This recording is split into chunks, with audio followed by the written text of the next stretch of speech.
Welcome back, viewers, to another edition of Janet.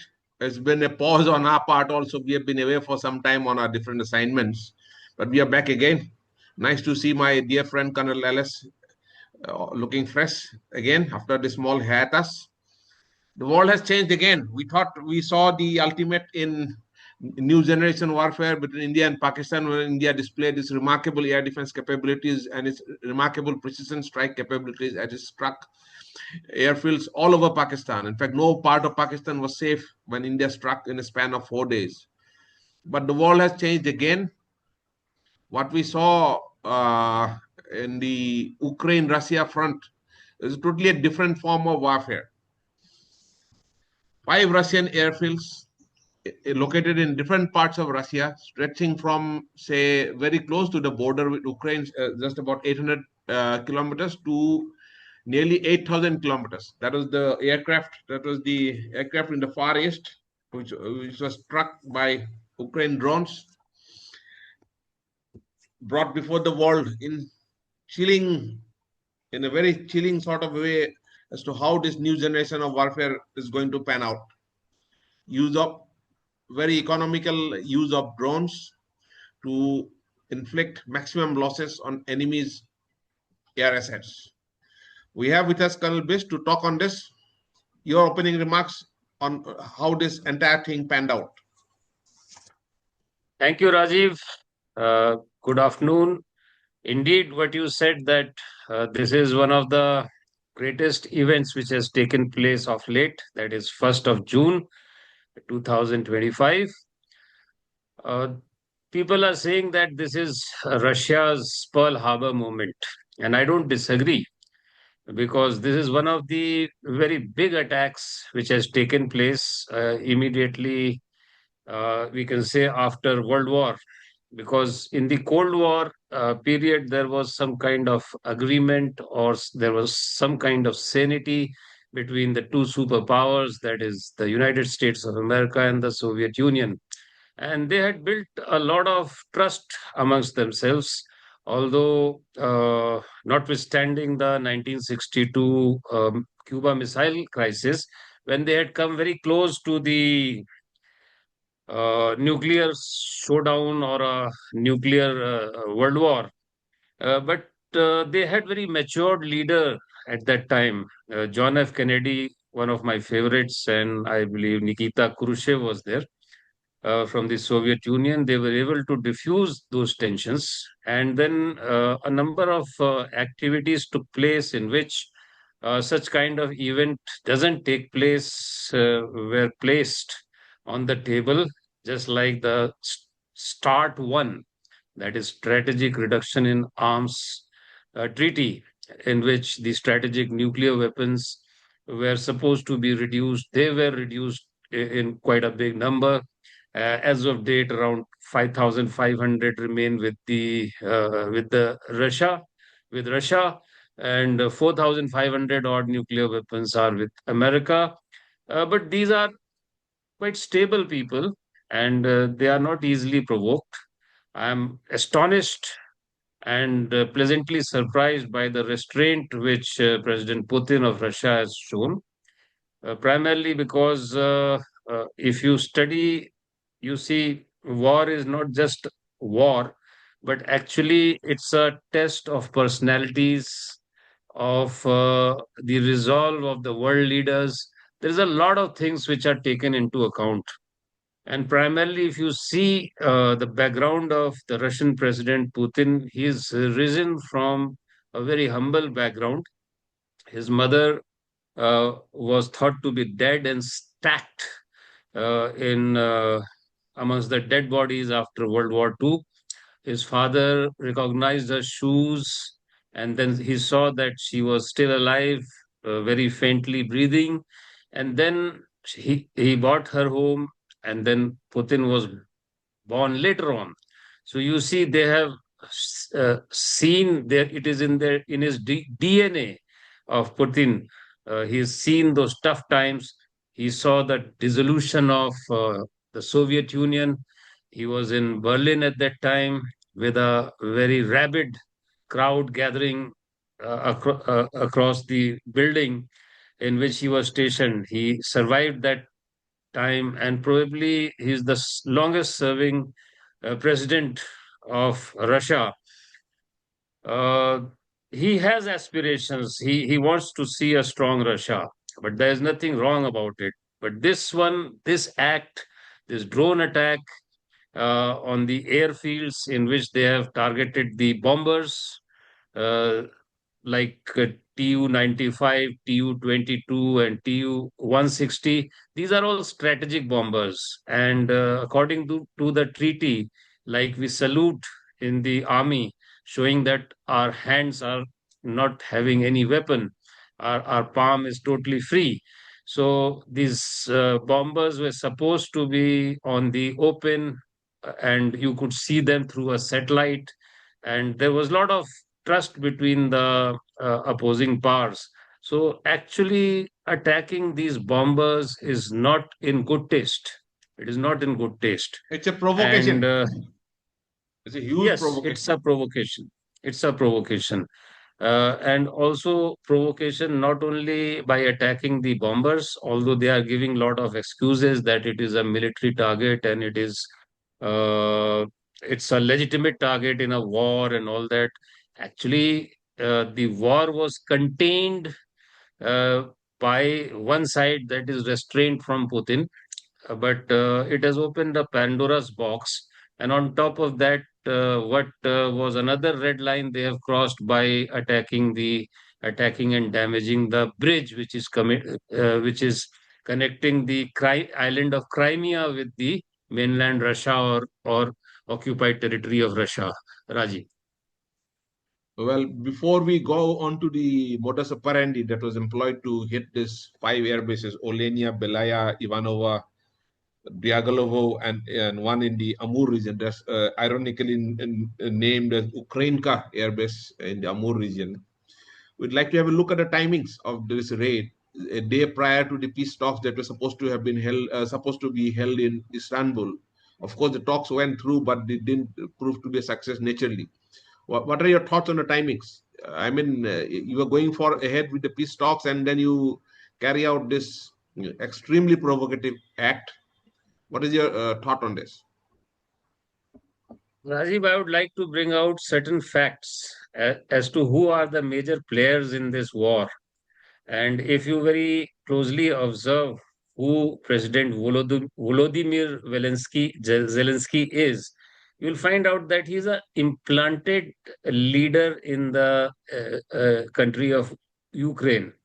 There was a Maidan revolution and there was a regime change, and the agents were the normal Donald Lu and Victoria Nuland and all these kind of people. They have installed him there, and he's a very loyal person towards the West. And by doing these kind of attacks just a day prior to the peace talks, that means that someone is not interested that the war should end. And amongst them, Zelensky is a puppet.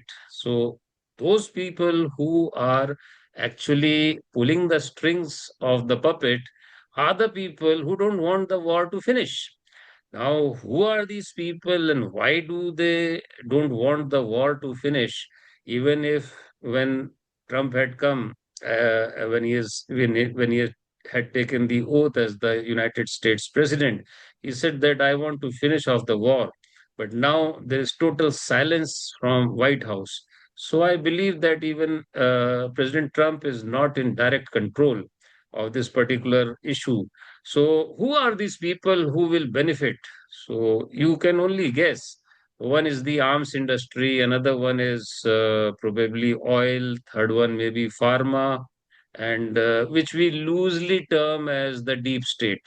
So, these are the people who think that things are like slipping from their hands, like sand from a very clenched fist. So they want to create a chaos and probably maintain the old world order. So it's a nice guess, but someone doesn't want that the war should finish, that the peace talks should go. As a matter of fact, you will find that Russia Ukraine is one of the nuclear flashpoints, and which is a very, very potent flashpoint. But there are other flashpoints also which are developing gradually across the world. Iran has 60% purity uranium amassed to up to 408 kgs, while 42.5 to 45 kg requires critical mass. So Iran, Israel is another flashpoint. Then there were some provocations in India, Pakistan, another flashpoint. China, Taiwan, or China, USA, another flashpoint. So one has to actually look as to who is trying to create these flashpoints. Earlier, Armenia, Azerbaijan were there. So these are small, small things. And you see, Europeans are very fond of creating world wars. But I don't know what kind of leaders these people are producing, because they seem to be absolute dwarfs who cannot rationally think. If they are thinking that they will survive a third world war, I think it is their folly. Over to you, In fact, Rajiv. I do have my suspicions on the so-called Western European leadership, Britain, France, and even Germany to an extent. They do seem to have a some kind of a interest in keeping this war going, and they have hedged all their bets on Zelensky. Of course, there may be finances involved, like you said. But what is the basic reason as to why the Europeans want to keep this war going?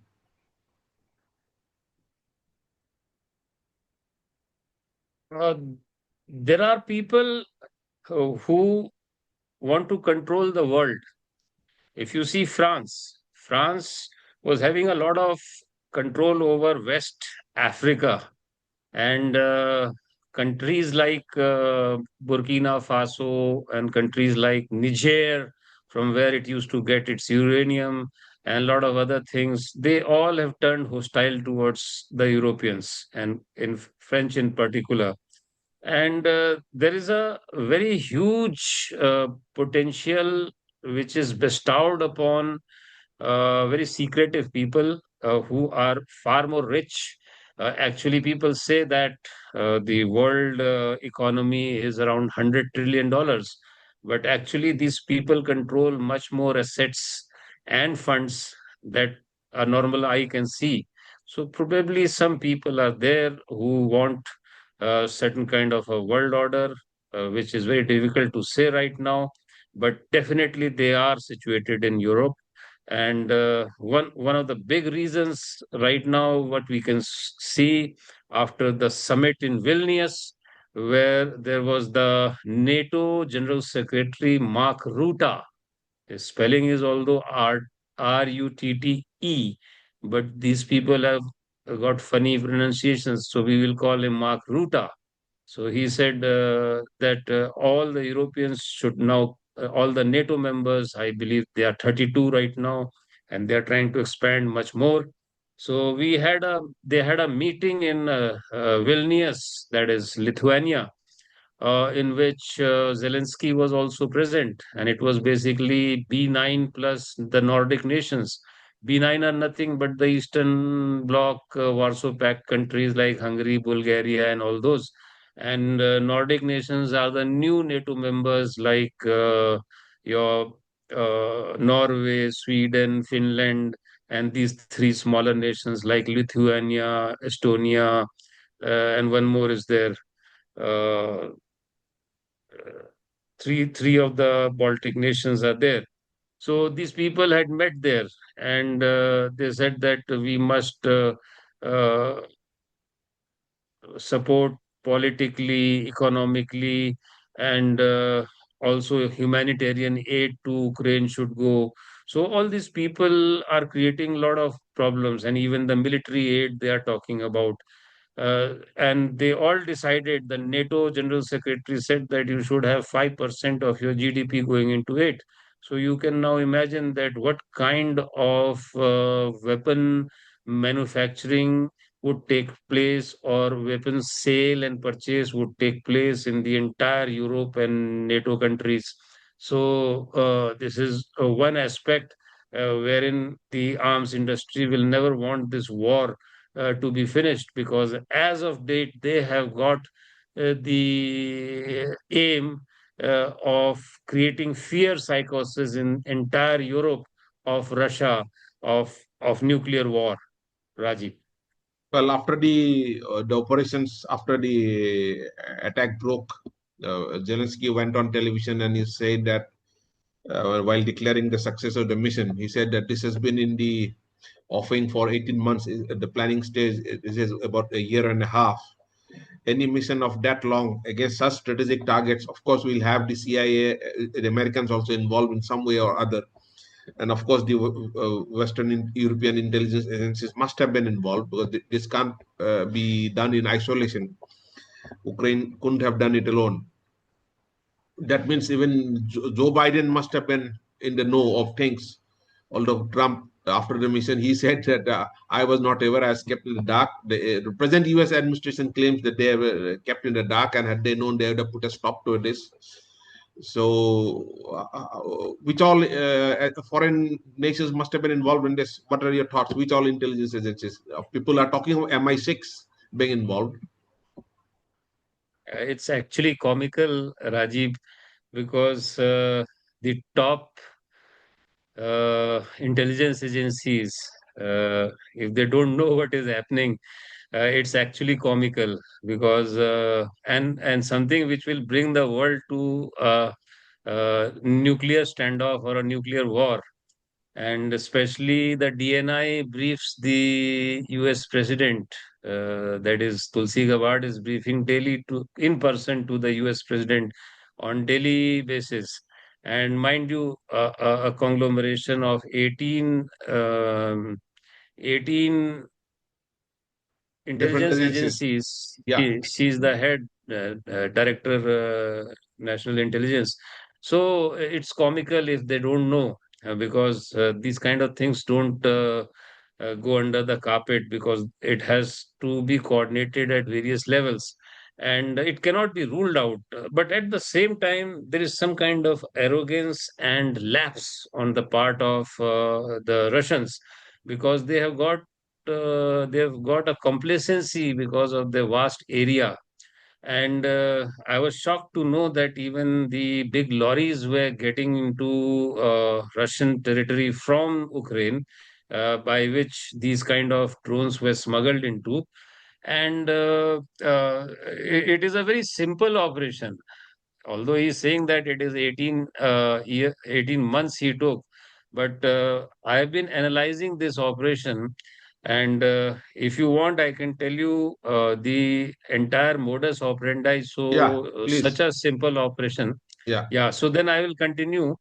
All of us have seen that these were carried in big containers, and underneath the container walls, there were several wooden boxes which had open tops.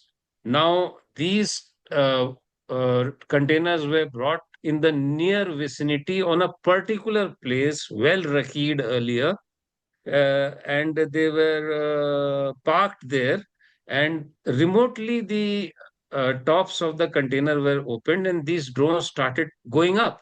And as a matter of fact, there is a video also in which various truck drivers were trying to stop these drones, because once they came to know that they are going directly into the air bases and attacking the aircrafts, but they were unable to do that because firstly they were having explosives. It's a very simple FPV drone. I was very closely watching the videos, and I was surprised, like it is a kid's play, basically. Earlier, I had come to know from various experts that they used optical fiber. Actually, optical fiber drones have been used in Russia-Ukraine war, and Russians are the masters of optical fiber drones. Actually, they have a spool like we fly kites, like children fly kites. So they have got a spool of thread, and the kite takes it along. Likewise, the optical fiber drones have got spool of optical fibers, and they directly control the drones flight and trajectory through the optical fiber. So no such spool was seen there. These drones were simple quadcopters. And secondly, people were telling that these were having satellite uplinks. So satellite uplink is very normal nowadays. You get this small GPS link, which is put on the drones, like high long endurance drones, which professionals and amateurs they use in United States.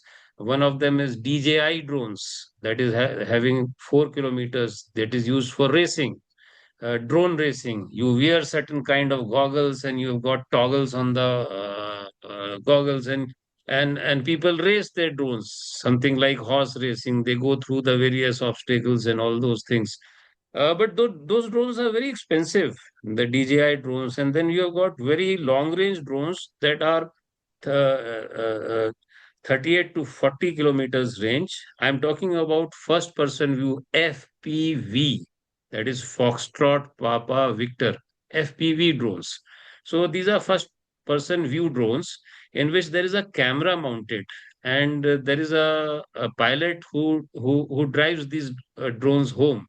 And one has to be really trained, because we all saw those videos in which the drones were being piloted to the parked aircrafts. So there is a very difficult maneuver by which actually you go and get them crashed, because you may drop the drone farther away from the aircraft, you may drop the drone slightly short of the aircraft. So a lot of practice has to be gone into it. And these were simple drones, because Ukrainians have developed these drones in their own small workshops. And these drones are having must be having around 1.5 to 4 kilometers range. And people were sitting very next to the airfields. So there seems to be some kind of an insider help also to these guys. And these videos were recorded. And Zelensky was boasting that all the 117 drones were had separate pilots targeting them. And they were all successful, and they are all back home and safe. So I rule out even AI drones, because AI drones are a very, very expensive thing. And in that, you have to have a onboard computer, and which has to have a lot of memory to store. For example, if I want to make a small, say, AI drone, which should be autonomous for a small track, racing track. So 20,000 odd pictures left, right, and center simultaneously has to be fed in. Then there has to be a classifier, image classifier, which gets the feed from the camera, classifies, and then directs the drone. So automatic drones are very difficult to manufacture, because you have to have a lot of camera, a lot of images. And the Russians had taken care of these particular aspects. Actually, they were expecting these kind of attacks. They had placed used tires on the plane to distract It's the like automatic drones. And there were certain pictures also, like between two aircrafts parked.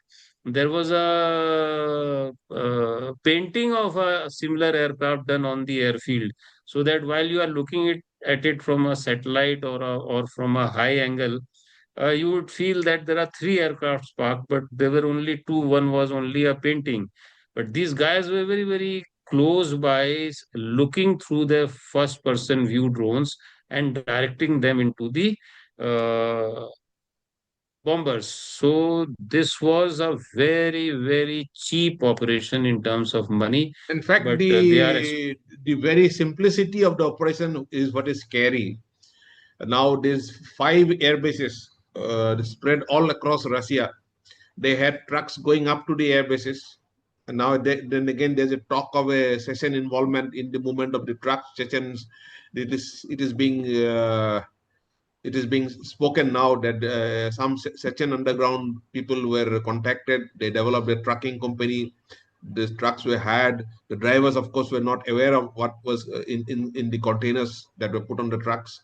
And these trucks were taken across inside, deep inside Russia, The brilliance of the operation lies in the fact that all the trucks arrived at the destination round about the same time.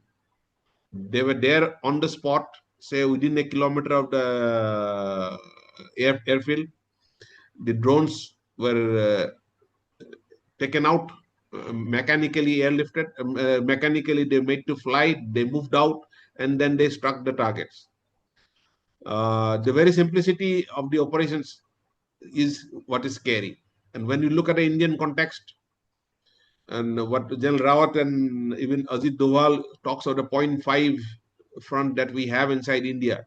How do you see this in the Indian context when we have strategic installations spread out all over the country in the point Rajiv, 0.5 it's a front very, very, context? very scary situation which is cropping up. Actually, it has done you can call it a revolution in military affairs, you can call it a paradigm shift, but whatever is happening is not good. Because Russia is a huge country and India too is a huge country. How can you take care of all your assets? The vulnerable points, vulnerable area, valuable points, value areas. How will you protect all of them? And drones are such a cheap option. It is out of proportion results which the drones deliver to you. Hardly a few $100 drones have what Zelensky is saying is 7 billion lost to Russia. But it's not that much. Actually, they are claiming 41 bombers. They are not 41. There is a difference between destroyed and struck.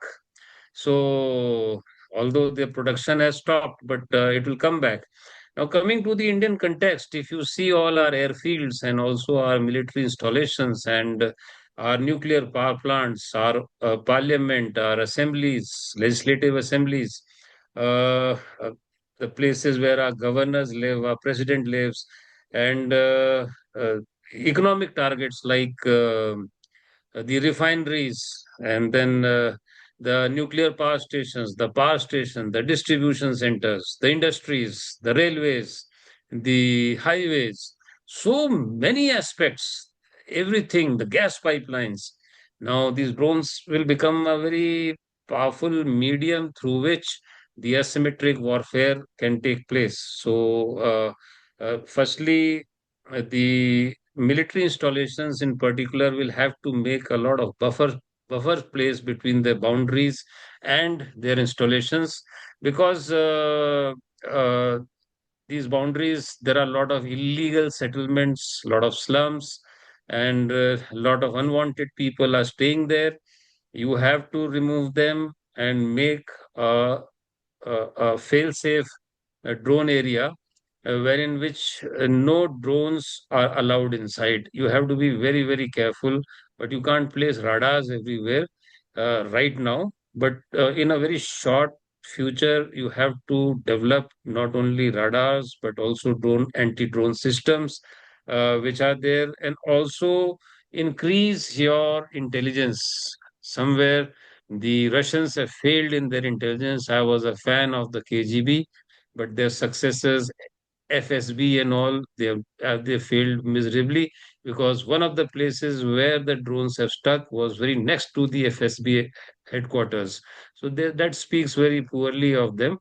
Now, this danger is very relevant to not only India, but the entire world. And just imagine that even the United States has got 33 million, 3 million odd illegals inside the United States. And how will it react once its B 2 bombers, B 52 bombers are hit, or its very old, dilapidated intercontinental ballistic missiles, which are placed in the silos? I was looking at some of those missiles in the silos, and they are really very primitive from the Stone Age. And can you imagine that still the floppy disks are being used, what has been discarded in the world in 1980s itself? But those missiles are of that vintage, and certain kind of plutonium missiles and other things, they are leaking already. So you have got I had earmarked certain amount of nuclear installations in United States. So they are all living dangerous bombs if someone decides to attack United States in a similar manner. So this is opening a new Pandora's box. And as of date, a lot of European nations are shivering. Now, why do you do such acts that you will get spanked? The UK is sending SOS that they want F-35 to load certain nuclear tipped missiles, and now they are trying to build 12 nuclear submarines. So this is something like when the fire is already on, then you start digging a well, as we say in India. And not only UK, but France, Germany, these all are shivering.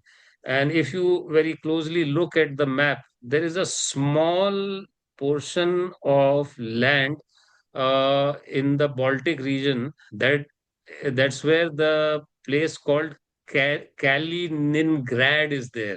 And there is a Kaliningrad. Yeah. nuclear submarine, Kaliningrad. So it has got a very good boundary. On northwest it is Lithuania, and on the south it is very close to Gdansk of Poland. And these small countries like Finland, who recently joined NATO, and Sweden and Norway. So all these people are being threatened by a nuclear submarine which is going up and down. And it's only a question of time and Putin's mind when these people would be vaporized. And as a matter of fact, after the Vilnius summit, the 10 NATO nations are doing some kind of exercise in the North Sea, that is north of Edinburgh, so Scotland. So why do you do such things? Look at your size. You are so small, and there are certain unused weapons like the Oreshnik, which is having multiple warheads.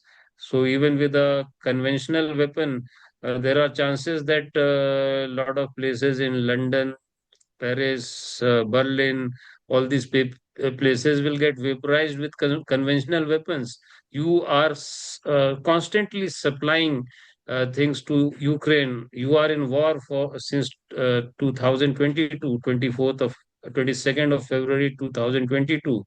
So why do you want to escalate such things? I am at a loss to understand what kind of things are going on in the minds, but it is certainly very, very dangerous for the world, Rajiv.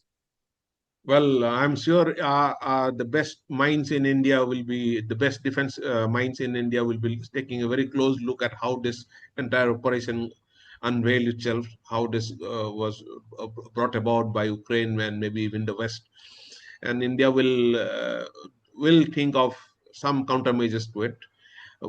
We have some porous borders still. We have a very porous border with Nepal, and then we have the porous borders with Bangladesh. Although Bangladesh, there has been some corners which has been tightened, but Nepal still remains a threat. So long as Nepal is under some kind of Chinese influence, it will remain a threat to India, especially in this drone scenario.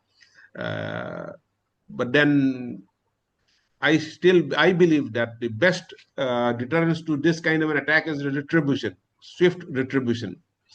We are running out of time again, Colonel Best. Before we conclude, I would like to once again appeal to all our viewers to hit the like button, hit the subscribe button, do comment on the content that we are putting out. I hope you like the content that we are putting out. Your support extends our reach. Well, Colonel Best, before we close, a quick update on the likely retribution Ukraine may face from Russia. Ukraine has already faced the retribution. As a matter of fact, a lot of its drone factories have been hit. Hundreds of its drones have been downed, and around 1,430 soldiers have been already killed in the front line. And the strikes are going on relentlessly, but that is just the icing on the cake because Putin is planning definitely something very big. And even the think tanks in Moscow also say that the red line has already been crossed. And previous chief of army staff of UK, he said that it is a fit case wherein a tactical nuclear weapon would be fired by Russia onto not only Ukraine but various other places that, as I told you, London, Paris, Berlin, and some other places would be targeted. And unfortunately, certain small nations like Lithuania, Estonia, uh, Finland, Norway, Sweden, they have recently joined NATO. Joining NATO, although they have got a very good uh, treaty that any one nation attack means all nations are attacked and we will take this thing, that thing. Way back in 2024, only uh, Putin had said that if Ukraine joins NATO and then tries to militarily take back Crimea, then entire Europe would come into war with Russia. So they have fallen into that trap, and war seems inevitable. Uh, Putin will attack various places. Whether it crosses the nuclear threshold is to be seen. If there is any kind of retribution from regular NATO nations, then Europe and the world at large is in very close vicinity to a nuclear war. Rajiv. A point to our potential enemies, and there are quite a few in the neighborhood. If any neighbor tries this kind of a stunt with India, I'm sure India will retaliate very effectively, and there will be no pause like we had in Op Sindur. It will be retribution, the kind of which has not been seen earlier. And Nepal, Bangladesh, if there are elements within the hierarchy there, they should be well advised to desist from planning any such thing against India. Thank you, Colonel Best. It's always a pleasure talking to you. We have to do more. I think I was planning a talk on Myanmar, but then this Ukraine thing has got over, has overshadowed the whole thing. Next time when we meet, I promise our viewers that we'll do a thing on Myanmar. Colonel Best, as that's one of his favorite subjects. Hi, I hope you're ready. And Incidentally, Trump has spoken to Vladimir Putin and also to Xi Jinping. So something big is cooking. So okay. I can assure you this will be action filled. And I only pray to God that we do a program on Myanmar and not World War III. Over to you. Keep watching Janet, and do press the like and subscribe button, and we'll be back soon with an edition on Myanmar. Thank you so much. Thank you and Jai Hind.